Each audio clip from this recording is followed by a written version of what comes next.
Au cœur d'une tempête de neige aveuglante, une ambulance fut contrainte de s'arrêter, non pas à cause des intempéries, mais à cause d'un berger allemand qui se tenait silencieusement au milieu de la route. Il n'aboya pas. Il ne bougea pas. Il se contenta de fixer la route, puis se retourna, comme pour demander à être suivi.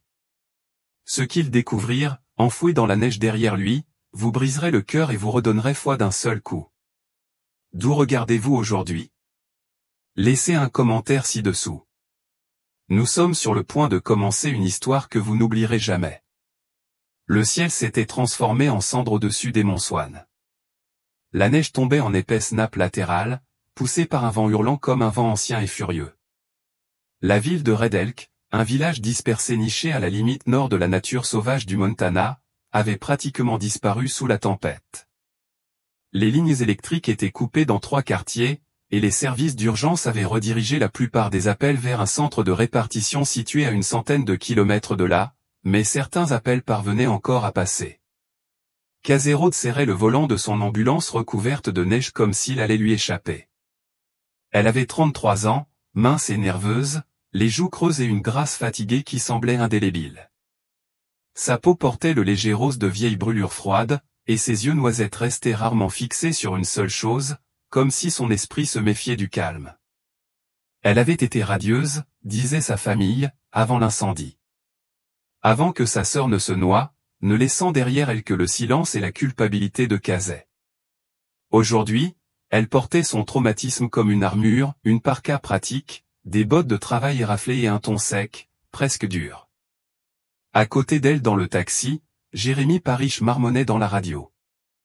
Jérémy avait 41 ans, les épaules voûtées, la colère facile, des boucles poivre et sel sous son bonnet et une voix faite pour apaiser la patience. Il avait une fille adolescente et l'habitude de fredonner de vieux airs country à voix basse. Si Casey était la tempête, Jérémy était le foyer au toujours calme, toujours chaleureux. Pas de suivi pour l'instant, dit-il en fronçant les sourcils. L'appel venait de quelque part près de Greystone Hollow. Le répartiteur n'a pas pu obtenir de réponse, juste les coordonnées. Casey ne répondit pas. Elle détestait les appels vagues. Il parlait de randonneurs à moitié finis qui ne revenaient jamais, de solitaires gelés, de gens qui ne voulaient pas être retrouvés. Elle les détestait plus que tout dans la neige. L'ambulance s'engagea en grondant dans un virage bordé d'épaisses pinèdes, les phares perçant le flou blanc devant elle. Puis elle aperçut une silhouette sur la route. Casey leva le pied de la pédale. Ce n'était pas un banc de neige. Ce n'était pas un arbre tombé. C'était un chien. Un coyote, demanda Jérémy en se penchant en avant. Non, dit Casey, la voix entre son souffle et son instinct. C'est un berger. Le berger allemand se tenait droit sur leur chemin, immobile, son pelage noir et feu bordé de givre. Ses oreilles étaient en alerte, son regard fixé. Il n'aboyait pas.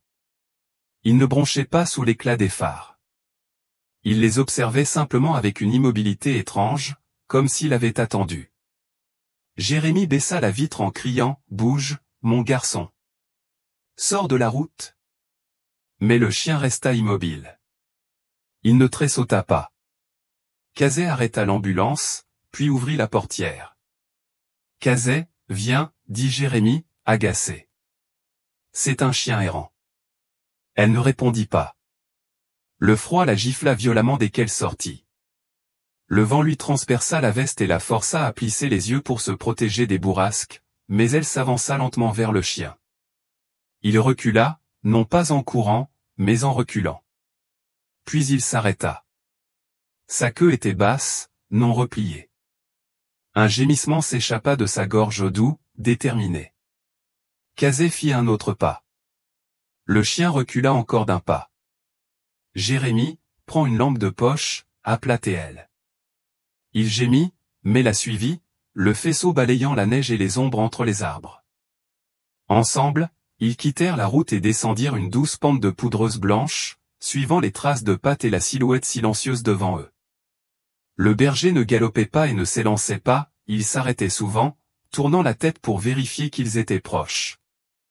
10 $, ce chien nous mène à un lapin mort, marmonna Jérémy. Mais Kazé ne rit pas. Le chien s'arrêta dans une petite clairière où la neige s'était inclinée vers l'intérieur de manière anormale, comme si la terre avait expiré et cédé.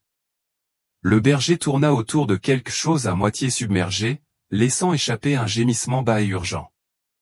Kazé s'approcha, les yeux plissés par ce qui ressemblait à un tas de vieux vêtements d'hiver recouverts de neige. Puis quelque chose de métallique attira la lumière, un mousqueton. Non, un claquement. Le bord d'un porte-bébé. Elle tomba à genoux. Jérémie, à l'aide. Ensemble, ils commencèrent à creuser. La neige était dure et compacte, les doigts de Kazé s'engourdirent rapidement, mais elle agrippa jusqu'à ce que le tissu cède. Un éclair rose. Puis une petite main. Mon Dieu, s'étrangla Jérémie. Kazé déchira le paquet. À l'intérieur, enveloppé dans ce qui ressemblait à une vieille veste militaire, se trouvait un nouveau-né. Ses lèvres étaient bleutées, mais sa poitrine se soulevait à peine.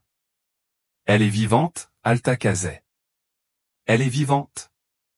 Jérémie, va chercher le kit pédiatrique. Tandis que Jérémie revenait en courant, Kazé retira sa veste et l'enroula autour du corps minuscule de l'enfant. Son souffle tremblait. Le vent hurlait comme s'il essayait de reprendre la fillette. Le berger était assis tranquillement, à 3 mètres de distance, immobile, observant. « Qui es-tu » murmura Kazé en serrant le bébé contre sa poitrine. Le chien ne répondit pas, mais il y avait quelque chose dans son immobilité, quelque chose de presque sacré. Jérémie est revenu avec du matériel et de l'oxygène. « On la réchauffe lentement » a-t-il dit d'une voix tendue. « C'est sous contrôle. Pas de choc. » Elle revient, murmura Kazé, les yeux rivés sur ce petit visage fragile tandis que la neige tourbillonnait autour d'eux. Ils travaillèrent en silence, puis emmitouflèrent le bébé et se dirigèrent vers l'ambulance. Kazé ne quitta pas l'enfant des yeux une seule fois, elle la serrait dans ses bras comme si le monde avait tenté de l'effacer. De retour sur la route, elle jeta un coup d'œil par le pare-brise. Le berger avait disparu, au plus aucune trace, plus aucun bruit, comme s'il n'avait jamais été là. La tempête ne s'apaisait pas. Lorsque Kazé et Jérémie atteignirent le petit poste médical de Greystone Hollow, l'ambulance était recouverte d'une couche de givre dur sur les parois. Les vitres embuaient les 3 couloirs où Kazé était assise, voûtée, serrant toujours la petite silhouette enveloppée dans sa parka. Le nouveau-né remua une fois, aucun bruit, juste un léger mouvement, un souffle de papillon sous les couches de laine et de chaleur. À l'intérieur de la clinique, le chauffage ronronnait comme un moteur fatigué. L'endroit était petit, rural, maintenu en vie grâce au sous-financement et aux bénévoles. Le docteur Helen Wexley était déjà à la porte lorsqu'ils firent irruption. C'était une grande femme mince d'une 60aine d'années, avec des pattes doigts marquées par l'inquiétude et des boucles grisonnantes tirées en un chignon sévère. Sa silhouette était toute en os et en finesse, mais sa voix, lorsqu'elle parlait, avait une douceur qui transperçait le chaos comme un baume. « Faites-la venir tout de suite » dit Hélène en leur indiquant la salle d'examen. « 3e bébé en 2 mois, murmura-t-elle, plus pour elle-même que pour les autres. Et celui-ci, amené par un fantôme. Kazé déposa doucement le bébé. Nous ne connaissons pas son nom. Aucun signe de personne à proximité, ajouta Jérémie. Elle était enfouie dans les arbres sous la neige. Shepherd nous a conduits jusqu'à elle. Les yeux d'Hélène se plissèrent. Un berger? Kazé hocha la tête. Un berger qui ne bronchait pas devant une ambulance en mouvement, un berger qui attendait. Le docteur Wexley n'ajouta rien. Elle se déplaçait comme une femme née pour le triage, propre, réfléchie, précise. La température du bébé était dangereusement basse, mais pas désespérée. Kazé l'assistait silencieusement, les mains fermes malgré les battements de son cœur provoqués par la réplique. Une fois le bébé enfin installé dans un berceau chauffant, Kazé sortit dans le couloir, retira ses gants et s'adossa au mur. Son esprit rejoint le souffle du chien dans la neige, ce faible gémissement, comme s'il avait supplié, non pas pour lui-même, mais pour l'enfant. Elle leva les yeux. Un homme vêtu d'une longue parka verte, la barbe incrustée de neige, s'approchait. Son badge indiquait « Adjoint Colin Barrett », la trentaine, large d'épaule. Il avait une mâchoire qui semblait avoir été cassée et mal cicatrisée, et un regard qui restait méfiant même quand sa voix était calme. « Je suis du comté, dit-il. J'ai reçu un rapport du central. Aucune disparition d'enfant n'a été signalée. Aucun incident correspondant à ce que vous avez découvert. Des traces? Non, répondit Cazet. Juste le chien. Pas d'empreinte, pas de traces de pneus. Comme si la neige avait tout enseveli. Colin fronça les sourcils. C'est le 3e appel de secours bizarre cet hiver.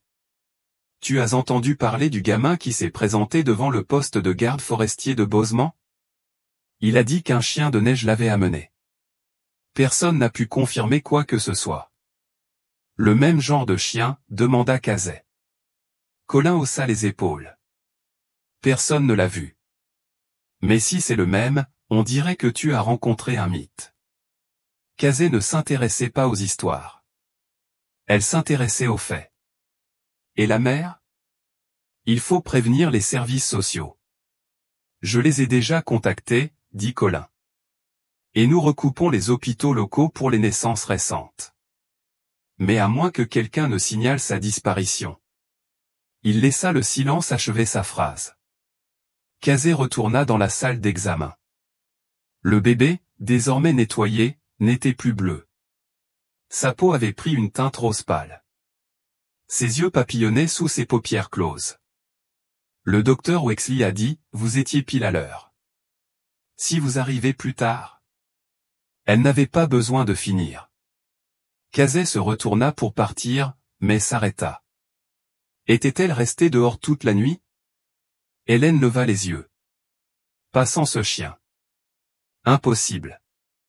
Quoi que ce soit, il lui a sauvé la vie. Jérémie les rejoignit dans le couloir, époussetant la neige de ses manches. Dis-moi que tu as un nom pour elle. Juste une chose, dit Cazet. À son poignet, elle portait un bracelet pour bébé. Il portait un nom, June. Ils restèrent silencieux un moment. Jérémie murmura, petite June sous la neige. Plus tard dans la soirée, Cazet était seul dans son camion, tandis que la tempête commençait enfin à s'apaiser. Son téléphone sur les genoux, elle fixait la photo qu'elle avait prise. Jérémie l'avait insisté de l'endroit dans la neige où ils avaient trouvé June, le porte-bébé à moitié enterré, sa veste jetée dessus. Les traces se remplissaient déjà de neige fraîche, et dans un coin, faible mais bien visible, la silhouette du berger, juste avant de disparaître dans la lisière des arbres. Elle a ouvert la page de la communauté locale et a publié la photo avec une légende, trouvée près de Greystone Hollow. Un berger allemand nous a conduits jusqu'à cet enfant. Quelqu'un reconnaît-il ce chien? Elle ne s'attendait pas à grand-chose, mais au bout d'une heure, sa boîte de réception a sonné. Les messages ont afflué. Cela ressemble à celui que j'ai vu à l'extérieur de la vieille Syrie. Est-ce le berger que l'on a vu au pont Monroe? Ma grand-mère jure que ce chien apparaît à chaque fois qu'il y a un accident près de la gorge. Une réponse s'est démarquée, ce n'est pas un chien errant. Il s'appelle Kota. Il était chien de recherche et de sauvetage. Il a perdu son maître dans l'incendie de Ridge en 2019. Personne ne l'a revu depuis. Le nom frappa Cazet comme un coup de foudre. Elle cliqua sur le profil. Le message provenait d'une femme nommée Ivy Lagne, la quarantaine avancée, secouriste à la retraite. Sa photo de profil la montrait avec un badge et une chouette secourue sur l'épaule. Ses cheveux étaient gris acier, tressés en arrière, ses yeux couleur lichen. Cazet répondit instantanément. Ivy répondit en quelques minutes. Ils parlèrent pendant des heures de l'incendie, du maître-chien Travis Holt, du chien disparu après les funérailles. Kota avait été dressé à la récupération en milieu sauvage, jurait Ivy. Il comprenait non seulement les ordres, mais aussi les intentions et les émotions. Il adorait les bébés, avait dit Ivy, il les câlinait, comme s'il avait peur de respirer trop fort près d'eux. Lorsque Cazet raccrocha enfin son téléphone, il était plus de 3 heures du matin. Elle regarda dehors. Le vent avait faibli. La ville dormait sous son voile blanc. Au loin, derrière le pare-brise givré, elle crut apercevoir du mouvement entre les arbres. Mais lorsqu'elle ouvrit la porte et sortit, il n'y avait rien, seulement le silence et la neige. À Red Elk, le matin n'était pas lumineux, mais calme, ce silence qui suit les tempêtes, comme si la terre reprenait son souffle. La neige s'était déposée comme un drap immaculé sur la ville, lisse et scintillante sous un ciel d'ardoise peint. Les branches étaient lourdes de glace. Les toits s'affaissaient sous les congères, et les routes restaient d'un blanc fantomatique, intactes, même sous les coups de pneus. Casey Rhodes se tenait dans le couloir de la clinique, un café refroidissant dans ses mains gantées, les yeux fixés sur la fenêtre de la chambre d'enfant, où June dormait, son petit corps se levant et s'abaissant sous un cocon de couverture.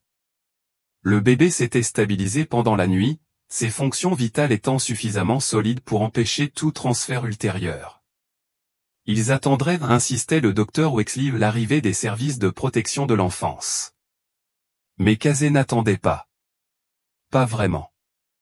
Son corps était resté dans le bâtiment, son âme était encore à mi-chemin dans les bois. Son esprit ne se tourna pas vers la neige ni même vers l'enfant, mais vers le berger, vers le moment où il avait disparu. Elle n'avait pas rêvé. Ce chien avait existé, et quelqu'un connaissait son nom. Kota, murmura-t-elle. La voix derrière elle la fit tressaillir. J'ai vu le message, dit Ivy Lang. Casey se retourna.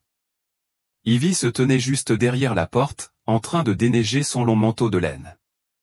En vrai, elle ressemblait exactement à sa photo, grande, maigre, burinée comme du bois flotté. Sa tresse grise retombait sur une épaule et ses bottes étaient serrées, couvertes de boue par le sentier. Sa présence avait la sérénité de quelqu'un qui a traversé le feu au sens propre comme au sens figuré et qui en est ressorti plus mince, plus vif, mais sans amertume. Tu es vraiment venu, dit Casey. Je ne dors pas beaucoup quand de vieux fantômes viennent me rendre visite, répondit Ivy. Ils se serrèrent la main, même si la main d'Ivy était plus un geste entendu qu'une salutation. J'ai besoin de tout savoir, a déclaré Casey. Ils prirent place dans la salle de pause, près d'une vitre à moitié gelée et d'une table couverte de café froid et de barres de céréales. La voix d'Ivy, lorsqu'elle parla, était basse et égale. Kota était affecté à Trevisol, commença-t-elle. Pompier de 28 ans. Un garçon brillant. Kota n'était pas seulement son partenaire, il était son ombre. Ils ont travaillé sur l'incendie de la crête il y a 3 ans. Le vent a tourné trop vite. Travis a sauvé 2 randonneurs et les a évacués, mais une poutre s'est effondrée avant qu'ils puissent s'échapper. L'autre équipe a sorti son corps, mais Kota, il n'a jamais quitté les lieux. Tu veux dire qu'il est resté, demanda Casey. Ivy hocha la tête.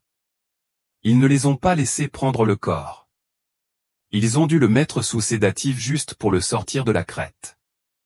Après les funérailles de Travis, Kota a été confié à un gardien temporaire. Mais 3 jours plus tard, il s'est enfui en pleine nuit.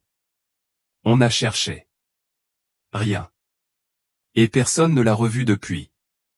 Des rumeurs disent qu'il a été aperçu près des lignes de feu, près des lieux d'accident, et même dormant sous les porches des écoles. Jamais agressif, ne laissant personne s'approcher.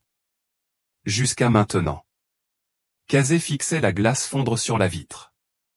Pourquoi maintenant, demanda-t-elle. Je crois, dit doucement Ivy, qu'il attendait le moment opportun. Et quand il est arrivé, il s'est souvenu de ce pourquoi il avait été formé. Casey expira lentement, ses pensées s'emboîtant non pas comme des pièces de puzzle, mais comme quelque chose enfoui depuis longtemps remontant enfin à la surface. Elle pensa au bébé, à la synchronisation parfaite de tout. Elle se souvint de Kota qui avait reculé lentement, attendant qu'elle la suive. Ni paniquée, ni affolée, mais patiente comme un chien qui a déjà fait ça. J'ai besoin de revoir le site, dit-elle soudainement. Tu n'as pas fini, n'est-ce pas, demanda Ivy, une pointe d'approbation dans la voix. Pas du tout. 1 heure plus tard, il se trouvait de nouveau dans la clairière. Casey, Ivy et l'adjoint Colin Barrett, qui avait insisté pour les rejoindre par sécurité, retournèrent à l'endroit précis où June avait été trouvée. La neige était désormais moins épaisse, des plaques de terre sèche apparaissant par endroits. Le porteur avait disparu ou retrouvé grâce à des preuves, des textes mais l'empreinte restait, une dépression creusée comme un souvenir gravé dans la terre. Colin était moins bavard que la veille. Peut-être la présence d'Ivy, un nom connu dans le milieu animalier du Montana, l'avait-elle rendu humble. Ou peut-être était-ce dû à l'histoire que lui avait raconté le docteur Wexley la veille au soir, la façon dont Casey et Jérémie avaient suivi le chien à travers les bois, comme s'ils traçaient une ligne entre deux destins. Ivy s'agenouilla près de l'empreinte. Ses doigts effleurèrent le sol. « Il l'a amené ici intentionnellement, dit-elle. C'est trop protégé. Il l'a creusé, a fait une poche, l'a isolé. Tu crois, commença Casey, qu'il l'a trouvé? Ou qu'il l'a vu? » Ils ne répondirent pas, mais une nouvelle voix le fit. Peut-être les deux. L'orateur était un homme d'une quarantaine d'années, emmitouflé dans un manteau en polléné aux manches rapiécées et portant une écharpe usée en bandoulière. Son visage était gercé par le soleil, sa barbe mal taillée et ses bottes d'allure militaire. Il avait la raideur élancée de quelqu'un habitué aux longues marches et au long silence. « Je suis Samuel Weeks, dit-il en ajustant ses gants. J'habite à environ 3 kilomètres au nord. Je fais du piégeage et de la coupe de bois ici. J'ai vu votre message. J'ai pensé que je devais venir. As-tu vu le chien? Demanda Colin. Pas récemment, répondit Samuel. Mais il y a 2 nuits, j'ai entendu quelque chose. Pas des coyotes. Quelque chose de plus gros. J'ai pensé que c'était peut-être le chat. Mais ensuite, j'ai vu les empreintes énormes, plus profondes dans la neige que celles d'un coyote ou même d'un loup. Et tu les as suivis? Demanda Ivy. Pas besoin. Ils m'ont suivi. Le chien m'a suivi sur un bon kilomètre. Il ne s'est jamais montré, mais j'ai vu la piste. Le pouls de Casey s'accéléra. Où est-ce que ça a mené? Samuel la regarda. Retour à la crête. Toujours retour à la ligne de feu. De retour à la clinique, Casey retourna voir June. Le bébé était réveillé, ses petites mains recourbées comme des points d'interrogation. Elle cligna des yeux à la lumière, sa bouche s'agitant comme si elle ruminait un rêve. Le docteur Wexley l'accueillit à la porte. Les services sociaux envoient quelqu'un ce soir, une femme nommée Lara Winslow. Elle a déjà traité des dossiers comme celui-ci, des nourrissons abandonnés, des placements traumatisants. Est-ce qu'elle va l'emmener? Demanda Casey. Pour l'instant, jusqu'à ce que nous sachions qui est la mère. Casey fixa June. Elle ne pleure pas beaucoup, dit-elle. Certains bébés ne le font pas, répondit Hélène. D'autres attendent. Plus tard dans la soirée, Casey sortit seule de la clinique. Le froid s'était adouci. L'air ne brûlait plus comme avant. Elle quitta le sentier en direction des pins, où le vent soufflait sur la neige, et là, entre les troncs, se tenait le berger. Son pelage était couvert de givre, son souffle perceptible. Il ne bougea pas, Casey ne parla pas. Elle s'avança simplement. Kota baissa légèrement la tête et poussa un soupir. Puis il se retourna et, lentement, sans se presser, reprit sa route vers les arbres. La neige commença à fondre par intervalles lents et haletants, comme si la montagne elle-même hésitait à lâcher prise. Les jours s'étaient écoulés depuis la nuit où Casey avait suivi le chien dans les bois, et chaque matin, elle se réveillait avec la même question, où était Kota maintenant? Les routes de Red Elk étaient rouvertes, la neige fondante s'accumulait sur les trottoirs et le sel mordait le gravier, mais la ville n'avait pas bougé. Pas vraiment. Casey l'entendait dans les murmures du café. Elle le voyait dans les dessins collés au mur de la clinique, des dessins au crayon représentant un gros chien noir et feu à côté d'un bébé emmailloté de rose. Histoire de fantôme, disait-il avec un sourire. Mais elle savait que ce n'était pas vrai.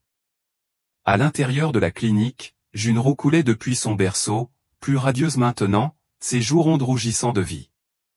Lara Winslow, l'assistante sociale d'Helena, était arrivée ce matin-là. Elle avait la cinquantaine, d'épaisses lunettes rouges, ses cheveux argentés relevés en une chignon sobre. Sa présence avait l'efficacité d'une machine bien huilée, un presse-papier toujours à portée de main, un sac en cuir rempli de formulaires, une voix vive mais pas désagréable. « C'est toi qui l'as trouvé ?» demanda Lara, les yeux fixés par-dessus ses lunettes. « Oui, » dit Kazay. Lara l'observa un instant. « Et tu lui as donné un nom ?»« Je ne lui ai pas donné de nom. » Elle avait un bracelet. Il était écrit « June ». Lara prit note. Nous avons retrouvé une consultation pédiatrique. Bébé June Monroe, né il y a 7 semaines à Missoula. Aucun père n'est mentionné. La mère s'appelle Kelsey Monroe. Le cœur de Kazay fit un bond. A-t-elle été localisée? Elle a signalé la disparition de son enfant il y a 2 jours. Elle a dit avoir laissé le bébé chez une amie pour l'après-midi. À son retour, elle a trouvé un berceau vide. Aucun signe d'effraction. La voiture de la babysitter avait disparu. Elle s'appelle Trish Warren, entendit Jérémy, qui venait d'entrer avec 2 tasses de café. Attendez. Warren? C'est la femme qu'ils ont retrouvée dans l'accident sur la route 22. Lara hocha la tête. La voiture a heurté du verglas et a quitté la route. Elle a été éjectée et est décédée sur place.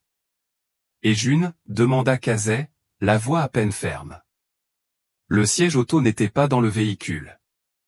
Les policiers pensent qu'il a été projeté lors de l'accident. Ils ont trouvé des traces de roues de poussette descendant la pente, loin de l'épave, il a dû rouler avant d'être enseveli par la neige. Jérémy jura dans sa barbe. Kazay se tourna vers Lara. Alors personne ne l'a laissé volontairement dans les bois. Non, répondit Lara d'un ton plus doux. Mais personne ne l'a trouvé non plus, sauf le chien. Ce soir-là, Kazay quitta la ville en voiture, passant devant la clinique, la station-service, les champs gelés qui menaient à la lisière des arbres. Ivy Lane était assise sur le siège passager, les bras croisés, scrutant l'obscurité comme si elle la lisait. « Tu crois vraiment qu'il va y retourner ?» demanda Ivy. Kazay hocha la tête. Samuel a dit que la ligne de feu de la crête avait revu Prince ce matin. Les chiens ne reviennent pas à un traumatisme s'ils ne cherchent pas de sens, a déclaré Ivy. Mais Kota a été dressé à courir vers la douleur, et non à la fuir. La route se rétrécit en gravier et disparut sous une voûte de pin entrelacée de glace. Kazay se gara et coupa le moteur. Les seuls bruits étaient le crissement de la neige sous leurs bottes et le jappement lointain des coyotes. Ils marchèrent en silence, le souffle embrumé devant eux, chaque pas les rapprochant des vestiges calcinés de la zone incendiée. Ils croisèrent le fantôme d'une tour d'incendie, dont la base était calcinée et squelettique. Ivy s'arrêta et s'agenouilla près d'un tronc noirci. « Ici » murmura-t-elle en pointant du doigt. Des empreintes de pattes grandes, singulières étaient imprimées dans le givre en une ligne parfaite, et à côté, des empreintes plus faibles, presque embuées, d'un second type, des pieds nus, minuscules. Kazay s'agenouilla. Ce n'est pas nouveau. La neige tombe trop peu ici, à l'abri des arbres. Il pourrait dater de plusieurs jours, murmura Ivy. Qu'est-ce que ça veut dire? Ivy se leva lentement. Il l'a amené ici en premier, avant la route, avant que tu les trouves. Kazay cligna des yeux. Il l'a traîné dans les bois. Non, répondit Ivy à voix basse. Il l'a porté. Ils avancèrent, suivant les traces de pattes à travers les arbres. 10 minutes plus tard, ils atteignirent une clairière.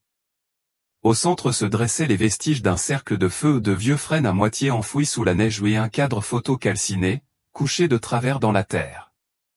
À l'intérieur, humide et enroulé, se trouvait une photo, un jeune homme en tenue de pompier, un bras autour d'un berger allemand.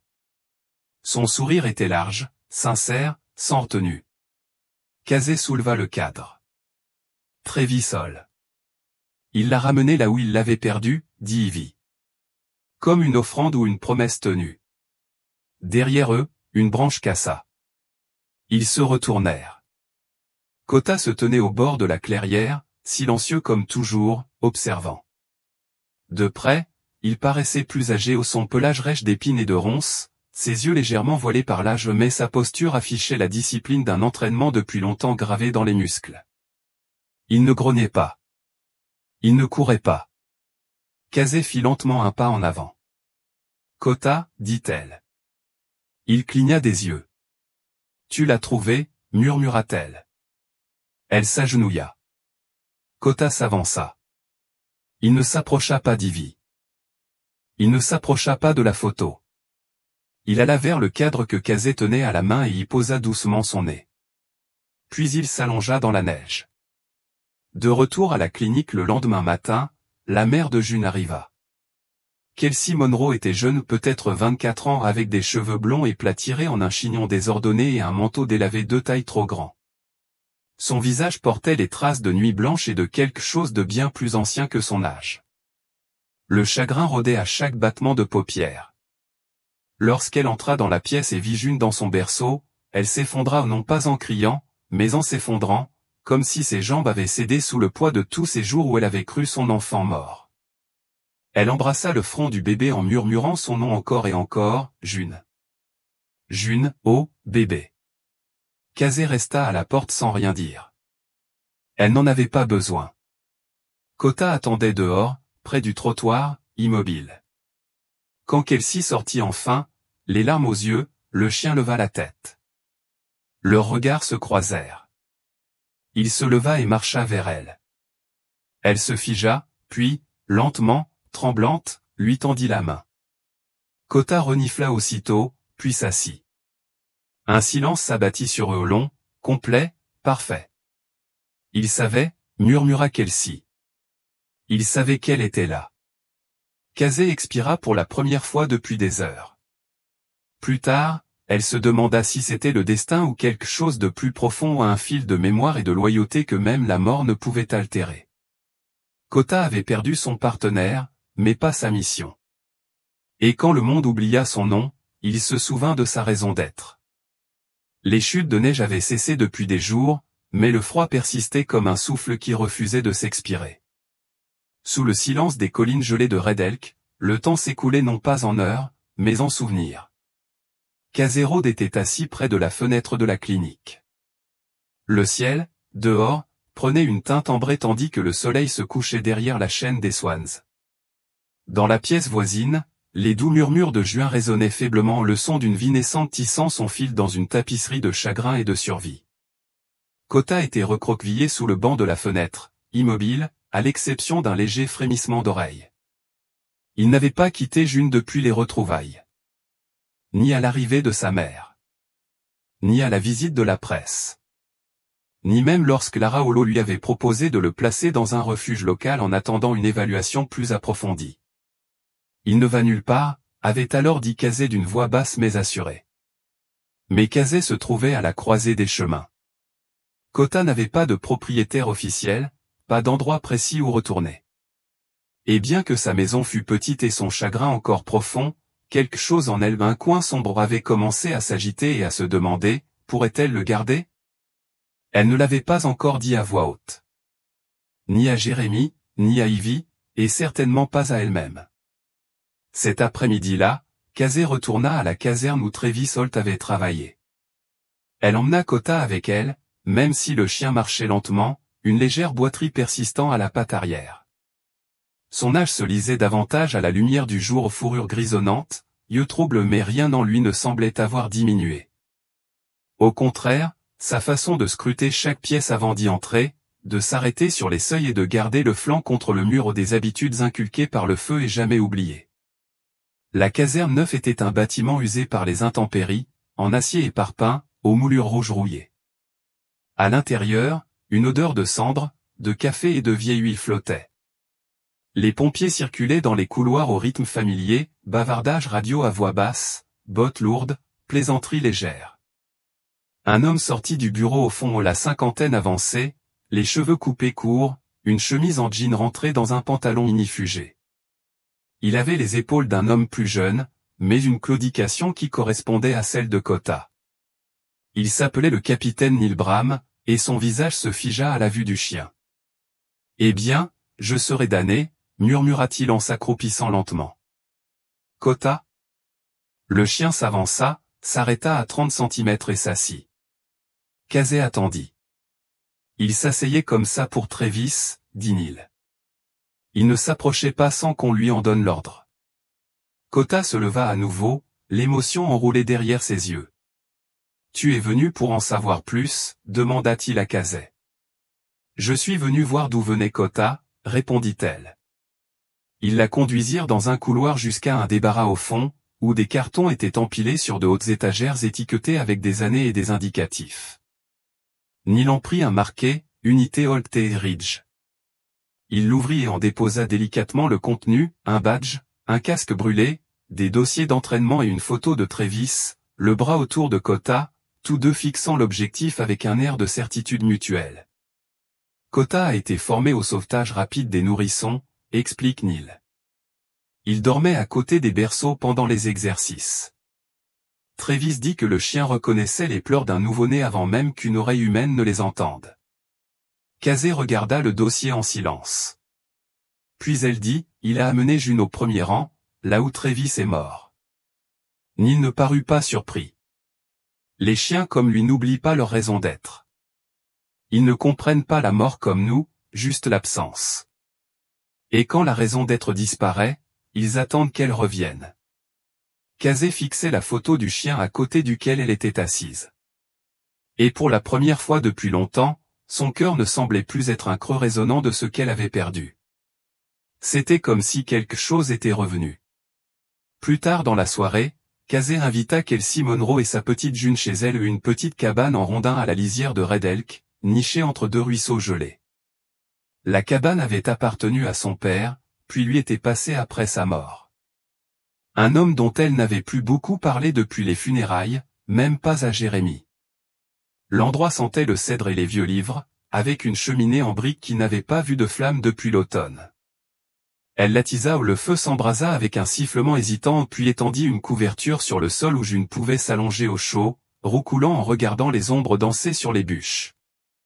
Kota était allongé à côté d'elle. Kelsey était assise en face de Kazé, son manteau toujours sur ses genoux. Ses traits étaient plus nets que le jour de sa première visite à la clinique, des joues rouges, un regard serein, mais le poids des jours sans June pesait toujours sur elle. « Je ne l'ai encore dit à personne », dit Kelsey doucement, « mais je veux revenir ici, à Red Elk. J'ai grandi dans cette ville. Ma mère est décédée il y a 3 hivers, et je crois que je suis parti comme ça, je ne pouvais pas rester là où le chagrin gisait dans les rideaux. » Kazé hocha la tête. « Je me disais peut-être. » Kelsey continua en effleurant la couverture de June. « Je trouvais du travail à la bibliothèque. J'y rangeais mes livres au lycée. »« Tu devrais, » dit Kazé. « On peut guérir dans les lieux qui se souviennent de nous. » Kelsey regarda Kota. « Je ne sais pas ce qui serait arrivé sans lui. » Il l'a choisi, a déclaré Kazé. Le feu crépita et, dans le silence soudain, Kota se rapprocha légèrement du bébé, posant son menton sur le bord de la couverture. Kelsey sourit à travers ses larmes. Il ne cligne même pas des yeux quand elle pleure. Il n'en a pas besoin, dit Kazé. Il a déjà répondu. Le lendemain matin, Ivy revint avec quelqu'un d'un refuge canin local. Il s'appelait Dal Rankin. La trentaine, ancien marine reconverti en comportementaliste canin, il avait une mâchoire saillante et des tatouages à moitié cachés sous sa chemise de flanelle. Il avait l'énergie d'un homme qui aimait les choses brisées et croyait en la reconstruction. Après avoir observé pendant près d'1 heure la réaction de Kota face à Juno, son léger sursaut au son des sirènes au loin, sans jamais bouger d'elle, Dal se rassit et se frotta le menton. « Ce n'est pas un cas typique, » dit Dal. « Signe de traumatisme important, certes, mais aussi une forte rétention cognitive. Son lien avec le bébé est rare. Ce n'est pas seulement une protection, c'est une empreinte. » « Peut-il rester avec elle ?» demanda Kelsey. Dal marqua une pause. « Tu n'adoptes pas seulement un chien, dit-il. Tu hérites d'une histoire, d'une mission. Il aura besoin d'espace. Il aura besoin de compréhension. Mais si tu es prêt. »« Je le suis, » murmura Kelsey. Kazé baissa les yeux vers Kota. Le chien la regarda dans les yeux. Cette fois, il remua la queue une seule fois. Le printemps n'est pas arrivé à Red Elk, mais s'est déroulé comme du vieux papier froissé et lent, fondant sous un soleil hésitant. La glace a d'abord reculé des toits, puis des poteaux de clôture, et enfin des ruisseaux sinueux qui bordaient la ville. Les enfants ont commencé à retourner à l'école sans bottes de neige, et les jonquilles ont percé leur couronne jaune à travers l'herbe cassante. Mais pour Kazérode, le premier signe du printemps était plus discret. C'était le doux rire de June, porté par la fenêtre ouverte de sa cabine. 6 semaines s'étaient écoulées depuis cette tempête, 6 semaines depuis qu'un chien avait mis le pied sur la route et refusé de bouger, 6 semaines depuis que le silence était devenu salutaire. June avait presque 3 mois maintenant, ses pleurs étaient plus forts, son regard alerte. Kota la quittait rarement. Si le bébé dormait, il dormait à côté de son berceau. Si elle pleurait, il se levait avant tout le monde, il n'était pas agité, simplement présent, comme le fantôme d'une promesse tenue. Kazé les avait vus grandir ensemble, la fille et le chien. 2 survivants unis par un moment dont aucun ne se souviendrait, mais aucun n'oublierait. Kelsey Monroe avait emménagé dans la maison d'amis derrière la cabane de Kazé. Elle était petite, seulement 2 pièces et un poêle à bois, mais elle la gardait bien rangée, la remplissant de photos encadrées de sa mère et de rangées de livres pour enfants d'occasion chinés dans les brocantes du coin. Elle avait accepté un emploi à temps partiel à la bibliothèque municipale, comme elle l'avait promis. C'était peu rémunéré, mais son sourire, bien que toujours teinté de chagrin, lui était plus facile maintenant. Ce matin-là, Kazé empilait du bois dehors lorsqu'elle entendit la porte moustiquaire grincer. Jérémy Parish se tenait là, tenant un paquet emballé dans du papier aluminium et 2 thermos. Il avait le même air que d'habitude, le regard doux, trapu, un homme capable de calmer une émeute d'un petit rire. « J'ai pensé que tu aurais besoin d'un petit déjeuner, » dit-il en lui tendant l'une des tasses. « Seulement si ça ne vient pas de cette station-service que tu appelles un restaurant, » répondit Kazé. « Ce n'est pas vrai. C'est Ivy qui l'a fait. » Kazé haussa un sourcil. « Ivy cuisine ?» Seulement quand elle essaie de se distraire de la demande de permis pour transformer sa grange en centre de réhabilitation pour rapaces. Kazé rit. Ils étaient assis sur le porche, le café réchauffant leurs mains, observant Kota patrouiller lentement dans la clairière. June était enveloppée dans une couette, allongée sur une couverture. Près de l'herbe baignée de soleil, Kelsey s'agenouilla à côté d'elle, lui chatouillant le ventre tandis que le bébé gargouillait de joie. « Elle a beaucoup changé, » dit Jérémy en regardant l'enfant.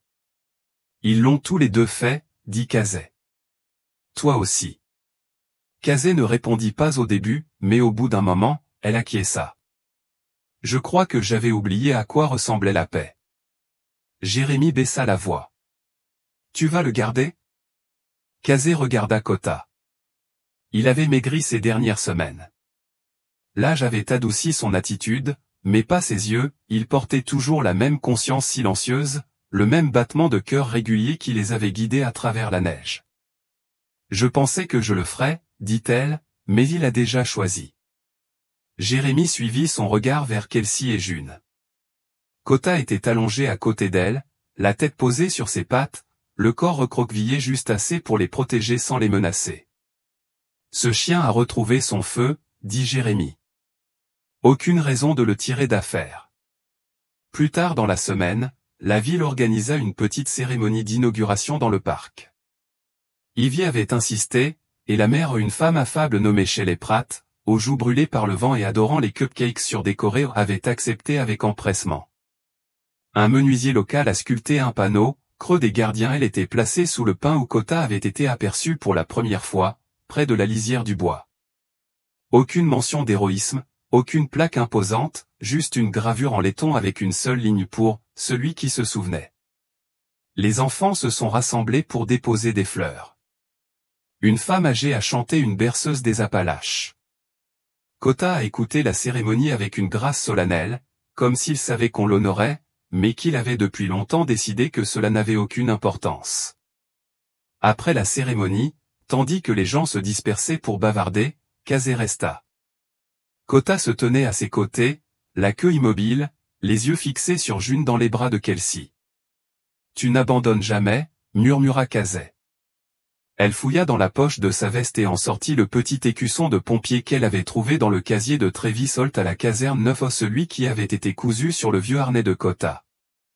Elle se pencha et l'accrocha délicatement au nouveau collier de Kota. Il ne broncha pas, il ne réagit pas du tout, mais ferma les yeux. Ce soir-là, alors que le crépuscule tombait sur les collines en drap lavande, Kota fit quelque chose qu'il n'avait jamais fait auparavant.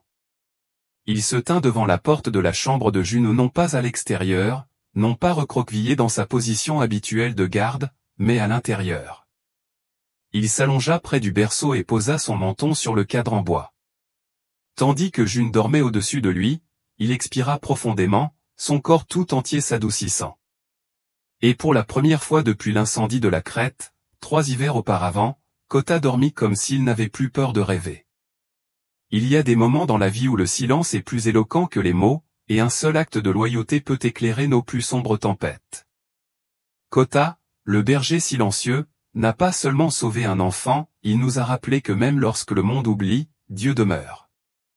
Dans les recoins silencieux du deuil, au cœur de la neige et de la perte, ces miracles continuent de se manifester, parfois à travers les humains, parfois à travers le cœur d'un chien qui n'a jamais abandonné.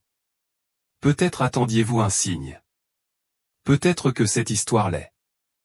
Si elle vous a touché, partagez-la avec quelqu'un qui croit encore en l'espoir. Commentez ci-dessous et dites-nous d'où vous regardez. Et si vous croyez que Dieu envoie ses anges sous toutes les formes, écrivez « Amen » dans les commentaires. N'oubliez pas d'aimer, de vous abonner et que Dieu bénisse chaque âme qui s'est arrêtée pour